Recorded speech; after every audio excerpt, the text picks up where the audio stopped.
DK, θέλω μια ερώτηση να σου κάνω. Κάνεις αποθεραπεία και μασάζ? Γενικά κάνω, ναι. Okay. Κάνω Στην αρχή δεν έκανα τίποτα. Το σώμα ήταν μόνιμα πιασμένο. Όταν πήγα πρώτη φορά για μασάζ, με κοίταξε περίεργα αυτός που μου έκανε. Λέει, τι κάνεις αγόρι μου, λέω, τι έγινε. Φουλ πιασμένος και απλά είδα το πόσο διαφορά έχει τέλος πάντων το αθλητικό μασάζ αργότερα στις επιδόσεις μου. Πόσο σημαντικό πιστεύεις είναι η αποθεραπεία σε έναν αθλητή παρκούρ και μπάσκετ μαζί, ή γενικότερα σε αθλητή? Σε οποιοδήποτε αθλητή, ένα παράδειγμα τώρα ο Ματ, ο MK που ήρθε εδώ πέρα, είδες αμέσως μετά το μάτς, μόλις του είπες, απευθείας δέχτηκε. Δεν το έκανε νομίζω από την καλή του την καρδιά μόνο, αλλά πεθαίνουν τα πόδια σου. Οπότε θέλεις την αποκατάσταση απευθείας άμα γίνεται και όχι να περάσει μία εβδομάδα, δύο. Το πιο σημαντικό πράγμα είναι να προσέχεις το σώμα σου που είναι το εργαλείο σου.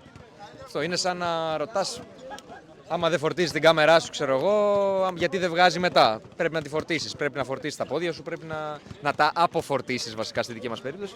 Αλλά ναι, το πιο σημαντικό πράγμα.